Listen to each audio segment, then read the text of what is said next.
చిన్నప్పుడు సమ్మర్ అంటే నాకు 2 విషయాలు బాగా గుర్తొస్తాయి.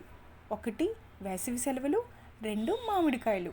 మా ఊరి దగ్గరలో ఉన్న గ్రామాల నుండి రైతులు వాళ్ళ తోటలో పండిన మామిడికాయలు గంపలో తెచ్చి అమ్మేవారు. మా నాన్నగారు మాకు ఒక గంపెడు మామిడికాయలు తెచ్చేవారు. వాటిని చూడగానే మా కళ్ళు 100 వాట్స్ బల్బులా వెలిగిపోయేవి. అయితే వాటిలో చాలా వరకు పళ్ళు పచ్చిగా ఉండేవి. అప్పుడు గోనె సంచులు తీసుకుని, అవి ప్లాస్టిక్వి కాదండి. మన చిన్నప్పుడు బియ్యం గోను సంచులు ఉండేవి కదా అవి. వాటిని తడిపి నేల మీద పెట్టి ఈ మామిడికాయలను పరిచేవారు. అవి రోజు కొన్ని కొన్ని పండేవి. అమ్మ అందరికీ పండిన మామిడికాయలని పంచేది. రసాలైతే ఒక బౌల్లో గుజ్జు తీసి స్పూన్ పెట్టి ఇచ్చేది. అదే మనం ఇప్పుడు మోడర్న్గా చెప్పుకునే మిల్క్ షేక్. అప్పట్లో మ్యాంగో మిల్క్ షేక్ అంటే మాకు మామిడి రసాలే. మీరు నాలా మ్యాంగో ఫ్యాన్సా? మీ చిన్నప్పటి సమ్మర్ బెస్ట్ టైం అంటే ఏ మెమరీస్ బాగా గుర్తొస్తాయి? కమెంట్ సెక్షన్లో కమెంట్ చేయండి. ఈ వీడియో మీకు నచ్చినట్లయితే లైక్ చేసి సబ్స్క్రైబ్ చేయండి. Thank you.